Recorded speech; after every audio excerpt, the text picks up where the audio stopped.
Juan Mendez is the United Nations Special Rapporteur on torture and other cruel, inhumane, and degrading treatment or punishment. It's his job to monitor, investigate, and expose abuse in jails and prisons worldwide. And in the United States in recent years, he's been investigating one issue in particular: solitary confinement. I strongly believe that solitary confinement under certain conditions amounts to torture, or at least to cruel, inhuman, and degrading treatment. A survivor of torture himself decades ago in Argentina, he's requested access from the State Department to observe the conditions in U.S. state and federal prisons. But those requests were filed over 2 years ago, and still no definitive answer.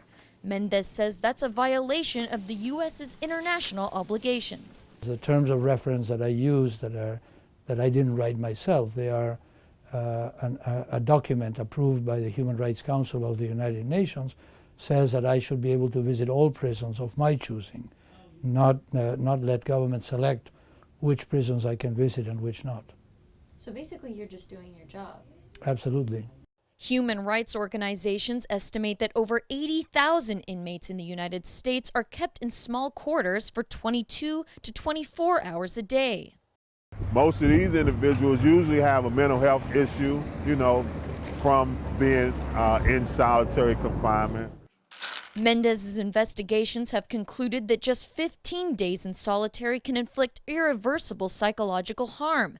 At some facilities in the United States, certain inmates have been held in solitary confinement for years, others for decades. You throw a person in a room, a very small room, where they have to be dependent on themselves, talk to themselves, listen to themselves, bang their head up against a wall, you know what I mean?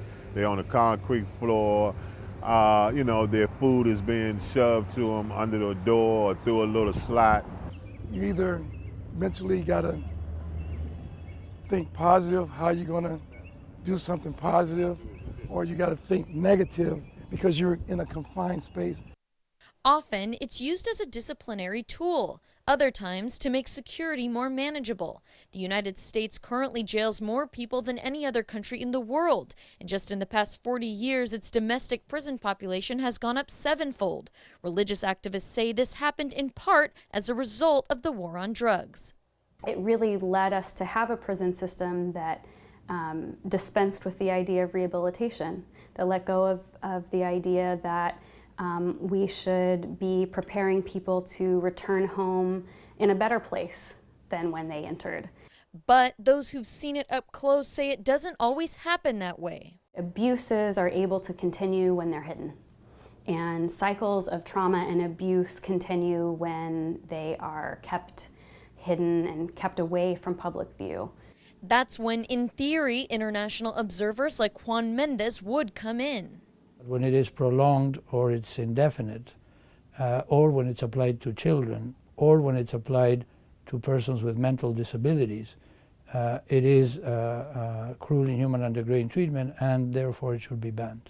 In one of his last conversations with State Department officials, Mendez says he was told his request to enter state prisons was being reviewed and that federal prisons were unavailable. But Mendez says he's just doing the job he was given, and doing half that job is something he simply cannot accept.